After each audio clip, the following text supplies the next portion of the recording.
ಕೆಲವು ವಿಶ್ವವಿದ್ಯಾಲಯಗಳು ಪಠ್ಯವಾಗಿದೆ, ವಿಶೇಷವಾಗಿ ಅಷ್ಟೇ ಅಲ್ಲ ಗೌರವಾರ್ಹವಾಗಿವೆ. ಯಾರೂ ನಮ್ಮನ್ನು ಟೀಕೆ ಮಾಡೋದಿಲ್ಲ. ಬೇರೆ ದೇಶಗಳಲ್ಲಿ ನಮ್ಮಷ್ಟು ರೆಸ್ಪೆಕ್ಟು ಬೇರೆ ಪ್ರಾಂತ್ಯಗಳವ್ರಿಗೆ ಸಿಕ್ಕೋದಿಲ್ಲ ಅಂತಂದ್ರೆ ನನಗೆ ಹೆಮ್ಮೆ ಅಲ್ಲ, ಆದರೆ ಅವ್ರಿಗೂ ಸಿಗಲಿ ಅಂತ ಹಾರೈಸ್ತೇನೆ.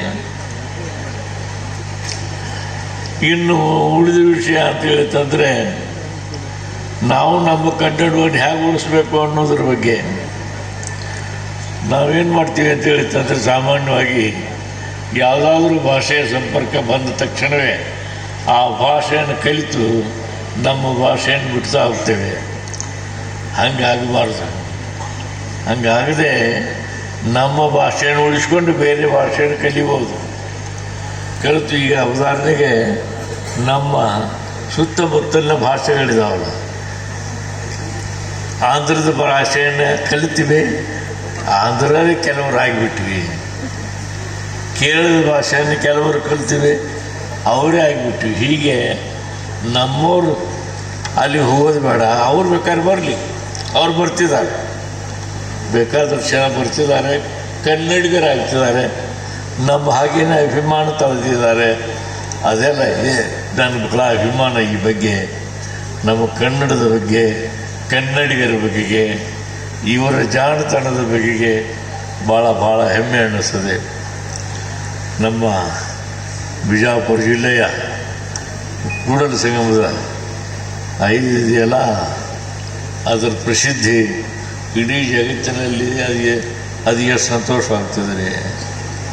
ಇದನ್ನೆಲ್ಲ ನೋಡಿದರೆ ಅಯ್ಯೋ ದೇವರೇ, ಕನ್ನಡದಲ್ಲಿ ಹುಟ್ಟಿದರೆ ಆಮೇಲೆ ಪ್ರತಿ ಜನ್ಮದಲ್ಲಿ ಕನ್ನಡದಲ್ಲೇ ನಾನು ಹುಟ್ಟಲಿ ಅಂತೇಳಿ ಹಾರೈಸ್ತೇನೆ. ಅಂಥ ಒಂದು ಪವಿತ್ರವಾದಂಥ ಭಾಷೆ, ಪವಿತ್ರವಾದಂಥ ನಾಡು ಕರ್ನಾಟಕ, ಕನ್ನಡ ನಾಡು, ಕನ್ನಡ ಭಾಷೆ.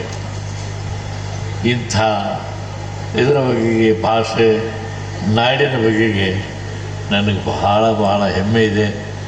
ನನ್ನವರಾದ ನೀವು ನನ್ನ ಈ ರೀತಿಯಲ್ಲಿ ಇಷ್ಟೊಂದು ರೀತಿಯಲ್ಲಿ ಸನ್ಮಾನಿಸಿದ್ರಿ. ನಿಮಗೆ ನಾನು ಎಷ್ಟು ಕೃತಜ್ಞತೆಗಳನ್ನು ಹೇಳಿದರೂ ಕಡಿಮೆ. ಯಾಕೆಂತಂದ್ರೆ ನೋಡಿ, ನಮ್ಮಲ್ಲಿ ಕತೆ ಹೇಳೋದಿದೆ. ಕನ್ನಡಿಗರ ಹಾಗೆ ಕತೆ ಹೇಳೋರು ಯಾರೂ ಇಲ್ಲ ಜಗತ್ತಿನಲ್ಲಿ. ಕನ್ನಡಿಗರ ಹಾಗೆ ಕತೆ ಹೇಳೋದು ಬೇರೆ ಭಾಷೆಗಳಲ್ಲಿ ಇದು ಸಾಧ್ಯವಿಲ್ಲ. ಯಾಕೆಂತಂದರೆ ನಮ್ಮಲ್ಲಿ ಭಾಷೆ ಹುಟ್ಟೋದು ಕನ್ನಡದ ಕತೆ ಹುಟ್ಟೋದು ಎಷ್ಟು ಸುಲಭ ಮತ್ತು ಎಷ್ಟು ಬೇಗ ಅಂತಂದರೆ ಅಷ್ಟು ಬೇಗ. ಬೇರೆ ಯಾವ ಭಾಷೆಯಲ್ಲೂ ಕೂಡ ಇಂಡಿಯಾದಲ್ಲೇ ಇಷ್ಟು ಬೇಗನೆ ಕತೆ ಹುಟ್ಟೋದಿಲ್ಲ. ನಮ್ಮಲ್ಲಿ ಕತೆ ಎಷ್ಟು ಬೇಗನೆ ಹುಟ್ಟುತ್ತದೆ ಅಂತಂದರೆ, ಇಲ್ಲಿ ಇಬ್ಬರು ಹುಡುಗರು